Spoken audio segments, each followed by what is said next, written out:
Expedia and Visit Scotland invite you to come step into centuries of history that await in Scotland. Castles steeped in legend walk along cobblestone streets. Come share the warmth of stories passed down through generations.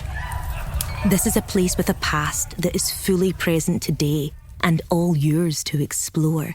Plan your Scottish escape today at expedia.com/Visit Scotland. Listen, all you New Yorkers. Excuse me. Taxi. Okay, man, we're looking around. This is the 77 WABC minicast. Sunday morning, Memorial Day weekend. Well, we have with us Steve Fulop, and he was the 49th mayor of Jersey City, so he knows how to be a mayor.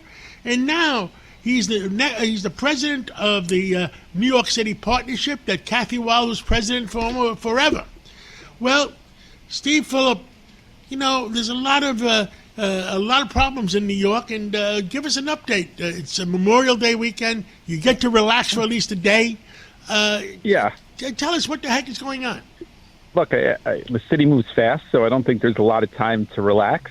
But I'll tell you this. I mean, look, if you look back over the last 2 weeks, I think it's been, from the business standpoint, a up and down narrative. You know, on the downside, the video, you know, singling out somebody in front of their home. That was the Ken Griffin story. I mean, the concern was that really was horrible.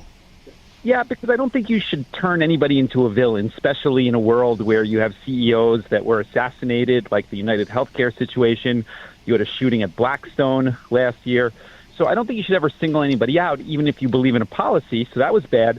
You know, the mayor reached out afterwards to some of the business executives. Myself and Rob Spire met with him at the end of April. I know the leadership for Blackstone met with him. I know Goldman Sachs, JP Morgan. So that's positive, but, you know, we need more than just kind of a meeting. We need some substance and policy where we can work together and figure out some of these finances in a constructive way. Now, were you part of John, you've been talking a lot about it. I mean, like, I know I've seen you out there a lot talking about some of the challenges in New York City. So, I mean, I appreciate that, and I think most people in the business community do appreciate you being so vocal. Well, I met with the mayor and met with his deputy mayor, and look, I believe in communications. I believe people should talk, that people get a better understanding of each other when they do talk, and I'm a talker. And he, by the way, Zohan, the mayor, is a very, very smart guy. He went to Bronx Science High School. And the only thing me and him argued about, that I told him that Brooklyn Tech was a better school than Bronx Science. And he says, we're never going to agree to that. And you know, it was a little bit of a joke. And, you know, you need a little bit of laughter sometimes.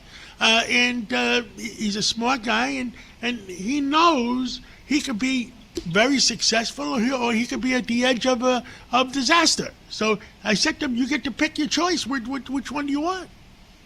I think that's true. I mean, when we met with him, so we talked beyond the tax policy about, you know, where we could find common ground. I think that AI, so artificial intelligence policy in the jobs market, is really a place that the business community could work with him on.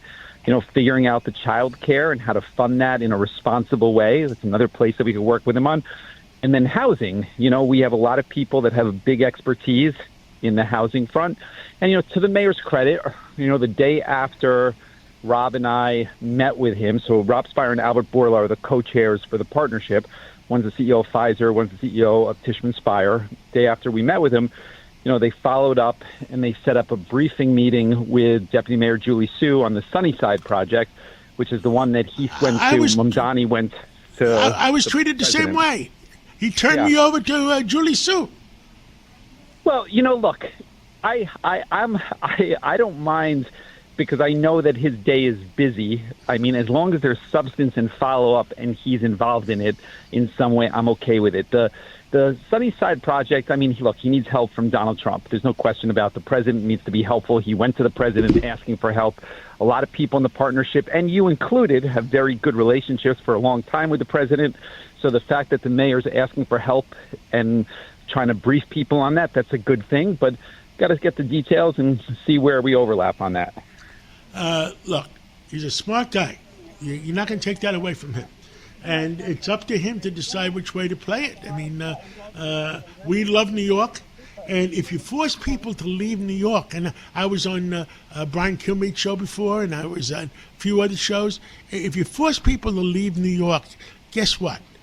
They're not spending money in restaurants. They're not spending money on taxi cabs or Ubers. And guess what? You know who suffers?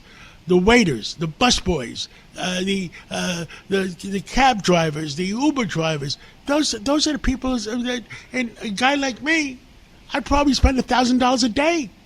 And you know who gets the money? The waiters and the busboys, and they're going to suffer. Yeah, I think there's a reality to that, and I think that the mayor needs to figure out how to kind of keep his base where it is, because some of this goes back to politics, and he has that extreme far left base. So he needs to, obviously, he made promises, which we understand, but at the same time, there's a reality of being the executive and the mayor and being responsible for certain outcomes that aren't necessarily realistic in the framework of a campaign. And so, look, the homeless conversation and how to deal with encampments was a good example. The campaign, he said, they're going to keep them, and then he kind of changed that once, the policy implementation that he wanted to do had questions. Same thing with the city FEPS program, and same thing with the school, mayoral control. So the hope is that we kind of inch along in a direction that we find overlap on jobs and the economy, and I still think that that's possible. Well, let's keep talking. Let's keep communications open, and let's hope common sense prevails. And in one way or another, hopefully common sense prevails, and we'll catch up again real soon. Yeah, have a great rest of the Memorial Day weekend. You too.